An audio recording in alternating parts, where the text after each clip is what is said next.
may be wrong in having that approach.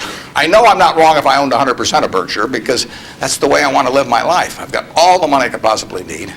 You know, it just amounts to a change in the newspaper story on my obituary and the amount of money that the foundation has. And to break off relationships with people I like and people that have joined me because they think it's a permanent home, to do that simply because somebody waves a big check at me would be like selling one of my children because somebody waved a big check. So I won't do that. And I want to tell my partners I won't do it so that they're not disappointed in me.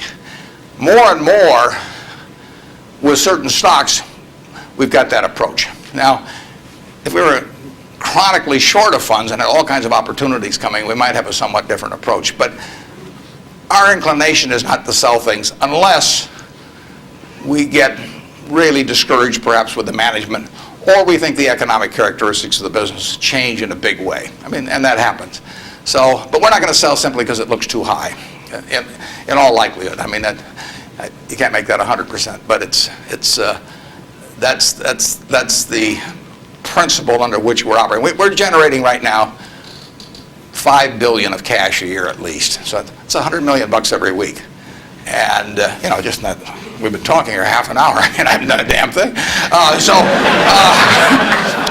It's, you know, the real question is how do you put it out intelligently? And if we were selling things, it'd be just that much more. So there may come a time when that would change. But we want to, and I have partners, shareholders, partners, who would say, if you can get 3 times what See's Candy's worth, why don't you sell it? And that's why I want to be sure before they come in, they know how I think on that. I mean, they're entitled to know that. You really want, think for a minute, you know, if you're going to get married, and you want a marriage that's going to last, not necessarily the happiest marriage, you know, or one that Martha Stewart will talk about or anything, but you want a marriage that's going to last. What quality do you look for in a spouse? One quality. Do you look for brains? Do you look for humor? Do you look for character? Do you look for beauty? No. You look for low expectations. I mean, that is the marriage that's going to last.